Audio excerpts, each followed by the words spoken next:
सारांश बुक मराठीमध्ये तुम्हा सर्वांचं स्वागत आहे. आज आपण एका अशा व्यक्तिरेखेबद्दल बोलणार आहोत जिला आपण हजारो वर्षांपासून फक्त एकाच भूमिकेत पाहिलंय, खलनायकाच्या. आणि ही व्यक्तिरेखा म्हणजे रावण. आपल्या सगळ्यांसाठी रावण म्हणजे काय? तर 10 तोंडांचा राक्षस, सीतेचं हरण करणारा, अहंकारी राजा. आणि रामाकडून त्याचा वध होतो. गोष्ट तिथेच संपते. पण खरंच इतकी सरळ गोष्ट होती का ही? हाच प्रश्न लेखक शरद तांदळे यांनाही पडला. आणि त्यातूनच जन्म झाला एका जबरदस्त कादंबरीचा, रावण राक्षसांचा राजा. या पुस्तकाची खासियत ही आहे की लेखकाने सगळ्या काल्पनिक म्हणजे अद्भुत गोष्टी बाजूला ठेवल्या आहेत. इथे 10 तोंड नाहीत, पुष्पक विमान नाही, किंवा तो उडणारा जटायू वगैरे काही नाही. इथे आहे तो फक्त एक माणूस. एक असा माणूस जो प्रचंड विद्वान होता, एक महान राजा होता. पण त्याच्यात एक सोडाची आगही होती. तर मग आज आपण या पुस्तकातून हेच शोधणार आहोत की ज्याला आपण खलनायक समजतो तो खरंच फक्त खलनायक होता की परिस्थितीचा बळी. आणि त्याची गोष्ट आपल्याला आजच्या जगण्याबद्दल काय शिकवते? चला तर मग या गुंतागुंतीच्या व्यक्तिमत्वाची एक एक गाठ उलगडूया. पुस्तकाची सुरुवातच एका अशा गोष्टीने होते जी ऐकून खरंच धक्का बसतो. कोणती गोष्ट? की रावण सुरुवातीला स्वतःला आर्य समजायचा. ही गोष्ट माझ्यासाठी तरी पूर्णपणे नवीन होती. हो, आणि इथेच त्याच्या आयुष्याच्या संघर्षाची मुळं आहेत. तो स्वतःला आर्य मानतोय, पण त्याचे वडील ऋषी विश्रवा तेच त्याला संकरित म्हणून हिणवतात. अरे, वडीलच का पण? कारण त्याची आई कैकसी ही आर्य नव्हती, आणि त्याचे वडील त्याला स्पष्टपणे सांगतात की तुझ्यानंतर 3ऱ्या पिढीपर्यंत जर आर्य स्त्रीशी संकर झाला तरच पुढच्या पिढीला कदाचित आर्य म्हणून मान्यता मिळेल. अरे देवा, म्हणजे जन्मावरूनच त्याचं अस्तित्व नाकारलं गेलं. या गोष्टीचा त्याच्या मनावर किती खोल परिणाम झाला असेल. नक्कीच. ही एक अशी जखम होती जी तो आयुष्यभर विसरू शकला नाही. पण याच काळात त्याचे आजोबा पुलस्त्य ऋषी त्याला एक नवीन दिशा देतात. काय सांगतात ते? ते त्याला सांगतात, जन्मजात कुळाने कोणीही श्रेष्ठ ठरत नाही. ज्ञान, कर्म आणि कर्तृत्वाने श्रेष्ठत्व मिळवता येतं. सूड घेण्यापेक्षा तुझ्या कर्तृत्वाने एक नवीन कुळ निर्माण कर. वा, म्हणजे त्याचा ज्ञानाचा आणि सामर्थ्याचा प्रवास हा एका बंडखोरीतून सुरू झाला की मी जन्माने नाही तर माझ्या कर्तृत्वाने श्रेष्ठ आहे हे दाखवून देईन. अगदी. आणि तो ते सिद्ध करून दाखवतो.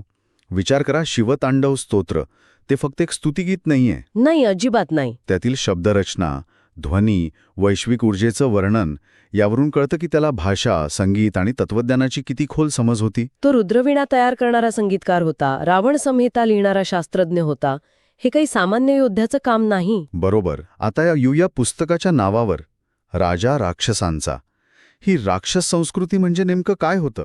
म्हणजे काही नवीन देव, नवीन पूजा पद्धती असं काही होतं का? विखुरलेल्या होत्या. हो, आणि त्यांना आर्य संस्कृतीने नेहमीच कमी लेखलं होतं. रावणाने या सगळ्यांना एकत्र आणलं, त्यांना एक ओळख दिली. अच्छा, म्हणजे त्याने त्यांना एक अस्मिता, एक आयडेंटिटी दिली. हो, अगदी. त्याने त्यांना सांगितलं की तुम्ही असुर, दैत्य म्हणून विखुरलेले आहात, पण एकत्र आलात तर राक्षस या एका नावाखाली एक मोठी शक्ती बनाल. आणि मग त्याने लंकेची निर्मिती केली. हो, पण लंका फक्त राजधानी नव्हती. ते एका अशा संस्कृतीचं केंद्र होतं जिथे जन्मावरून श्रेष्ठत्व ठरवलं जाणार नाही.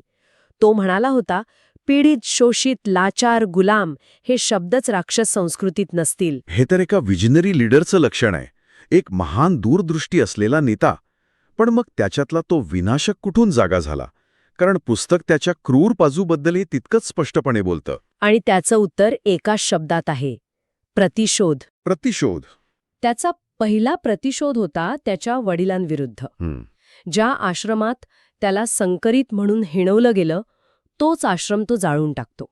आणि त्याला नाव देतो सूड यज्ञ. म्हणजे त्याचा राग फक्त वैयक्तिक नव्हता, तो त्या संपूर्ण व्यवस्थेवर होता ज्याने त्याला नाकारलं. बरोबर. आणि याचाच पुढचा टप्पा होता कुबेरासोबतचा संघर्ष. त्याचा सावत्र भाव. हो, पण कुबेर त्याच्यासाठी फक्त भाऊ नव्हता. तो त्या श्रेष्ठ आर्य संस्कृतीचा प्रतिनिधी होता. त्यामुळे कुबेराकडून लंका हिसकावून घेणं ही त्याची वैयक्तिक आणि राजकीय दोन्ही प्रकारची जीत होती. म्हणजे तो आपल्या लोकांचा रक्षक होता, पण आपल्या शत्रूंसाठी तो तितकाच मोठा विनाशकही होता. ही दुहेरी भूमिकाच त्याच्या व्यक्तिमत्वाला खूप गुंतागुंतीची बनवते. आणि हा संघर्ष त्याच्या आणि बिभीषणाच्या संवादात तर अगदी स्पष्ट दिसतो. हो, कारण बिभीषण म्हणजे स्थापित व्यवस्थेचं प्रतीक. तो वैदिक धर्मसंहितेला मानतो आणि रावण तिला वैचारिक गुलामगिरी म्हणतो. वैचारिक गुलामगिरी. हो, रावण बिभीषणाला म्हणतो, ज्या धर्मसंहितेत जन्मावरून प्रतिष्ठा ठरते त्या विचारांचा मी गुलाम होणार नाही. मी निसर्गावर आधारित एक नवीन संरचना बनवेन. तो ज्ञानाचा नाही तर ज्ञानावर आधारित विषमतेचा विरोध करत होता. पण त्याच्या आयुष्यातला सगळ्यात मोठा नैतिक संघर्ष आला तो सीताहरणाच्या वेळी. पुस्तकात या घटनेकडे कसं पाहिलंय? वरवर पाहताही शूर्पणखेच्या अपमानाचा बदला घेण्यासाठी उचललेलं पाऊल होतं. वरवर पाहता ते तसंच होतं, पण इथेच त्याच्या आयुष्यातला एक महत्वाचा क्षण येतो जेव्हा त्याची पत्नी मंदोदरी त्याला आरसा दाखवते.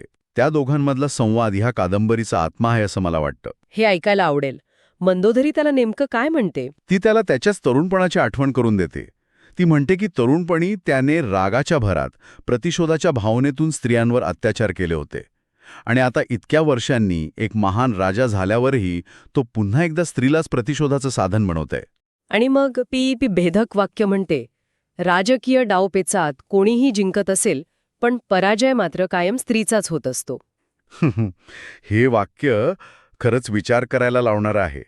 म्हणजे ती त्याला सांगत होते की तुम्ही बहिणीच्या अपमानाचा बदला घेण्यासाठी हे करत आहात, पण त्यासाठी दुसऱ्या एका स्त्रीला शस्त्र म्हणून वापरत आहात. मग तुमच्यात आणि इतरांमध्ये फरक तो काय राहिला? अगदी. तो क्षण म्हणजे रावणाच्या नैतिक पतनाची सुरुवात होती, जिथे त्याचा न्यायासाठीचा लढा निव्वळ अन्यायात बदलला. तो ज्ञानी रावण हरला आणि अहंकारी रावण जिंकला.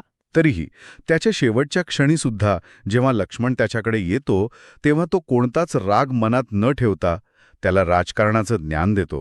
हो, हे दाखवतं की त्याच्यातला विद्वान कधीच मेला नव्हता. खरंच, एकाच माणसात इतके विरोधाभास. तर मग या गुंतागुंतीच्या गोष्टीतून आजच्या आपल्या आयुष्यासाठी काय शिकायला मिळतं? मला वाटतं पहिला धडा तर ज्ञान आणि अहंकार यांच्या नात्याबद्दलचा आहे. बरोबर. एक प्रश्न आहे, ज्ञानामुळे तर माणूस विनम्र व्हायला हवा ना? रावणाच्या बाबतीत उलटं का झालं? हाच तर कळीचा मुद्दा आहे.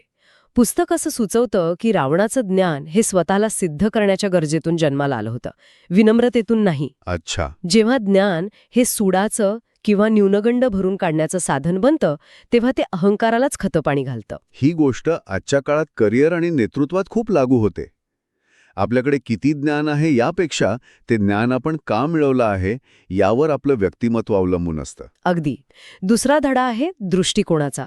आपण ज्याला खलनायक म्हणतो त्याच्या मागेही एक गोष्ट असते, एक वेदना असते. बरोबर. पुस्तक रावणाच्या कृतींना योग्य ठरवत नाही, पण त्यामागची कारणं नक्कीच समजावून सांगतं. त्याला बालपणी मिळालेला नकार, त्याच्या आईला मिळालेली वागणूक, ह्या जखमा तो आयुष्यभर वाहत होता. हे खरंय. आजकाल सोशल मीडियावर किंवा आपल्या आयुष्यातही आपण किती पटकन कोणाबद्दल मत बनवून टाकतो, त्याची बाजू ऐकून न घेता. तिसरा धडा आहे नेतृत्वाचा. रावणाकडे एक मोठी दूरदृष्टी होती, एक विजन होतं. विखुरलेल्या लोकांना एकत्र आणून त्यांच्यासाठी एक राज्य आणि ओळख निर्माण करणं हे सोपं काम नाही. अजिबात नाही. पण त्याचं ध्येय जितकं मोठं होतं ते साध्य करण्यासाठी निवडलेले मार्ग तितकेच वादग्रस्त होते. म्हणजे the ends justify the means हे नेहमीच खरं नसतं. अजिबात नाही. सत्ता आणि नीतिमत्ता यांचा समतोल साधणं हे एका चांगल्या नेत्याचं लक्षण आहे. रावणाने अनेकदा क्रूरतेचा मार्ग निवडला आणि त्यामुळेच त्याने जे काही निर्माण केलं ते तो टिकवू शकला नाही. अनैतिक मार्गाने मिळवलेलं यश जास्त काळ टिकत नाही. आणि शेवटचा मुद्दा जो मला वाटतं सर्वात महत्वाचा आहे, व्यवस्थेविरुद्ध बंडखोरी. रावणाने तत्कालीन व्यवस्थेला प्रश्न विचारले, जन्मावर आधारित श्रेष्ठत्वाला आव्हान दिलं. हो, आणि कधीकधी व्यवस्थेला प्रश्न विचारणं गरजेचं असतं, प्रगतीसाठी ते आवश्यक आहे. पण पुरीचे परिणाम स्वीकारण्याची तयारीही ठेवावी लागते. रावणाच्या बंडामुळे एक नवीन संस्कृती निर्माण झाली, पण त्याच बंडामुळे एक महाविनाशकारी युद्धही झालं. प्रत्येक मोठ्या निवडीचे चांगले आणि वाईट असे दोन्ही परिणाम असू शकतात. तर एकंदरीत रावण, राजा राक्षसांचा, हे पुस्तक रावणाला नायक किंवा खलनायक ठरवत नाही. ते त्याला एक माणूस म्हणून आपल्यासमोर उभं करतं. हो, एक माणूस जो हुशार आहे, महत्वाकांक्षी आहे, पण त्याच वेळी अहंकारी आणि चुका करणारा सुद्धा आहे. तो एकाच वेळी रक्षकही होता आणि विनाशकही. बरोबर. आणि हे पुस्तक आपल्याला एक महत्वाची गोष्ट शिकवतं की इतिहास नेहमी विजेत्यांच्या दृष्टिकोनातून लिहिला जातो. ही कादंबरी म्हणजे पराजिताची बाजू मांडण्याचा एक प्रयत्न आहे. आणि ही गोष्ट फक्त रावणापुरती मर्यादित नाहीये, ती आपल्याला एका मोठ्या प्रश्नावर विचार करायला भाग पाडते. कोणता प्रश्न? आपल्या इतिहासात आणि आजच्या जगात असे किती खलनायक असतील ज्यांची गोष्ट आपण कधी ऐकलीच नाही किंवा ऐकण्याची तसदीच घेतली नाही? तरच यावर नक्की विचार करायला हवा. तर श्रोत्यांना या पुस्तकातील रावण कसा वाटला, या वेगळ्या दृष्टिकोनाबद्दल त्यांचे काय विचार आहेत, हे आम्हाला कमेंट्समध्ये नक्की सांगा. आणि जर ही चर्चा आवडली असेल तर सारांश बुक मराठी या चॅनलला सबस्क्राईब करायला विसरू नका. या भागाला लाईक आणि शेअर करा. हो, आणि पुढच्या भागात कोणत्या पुस्तकावर चर्चा ऐकायला आवडेल हेही आम्हाला नक्की सुचवा. भेटूया पुढच्या भागात एका नवीन पुस्तकासोबत.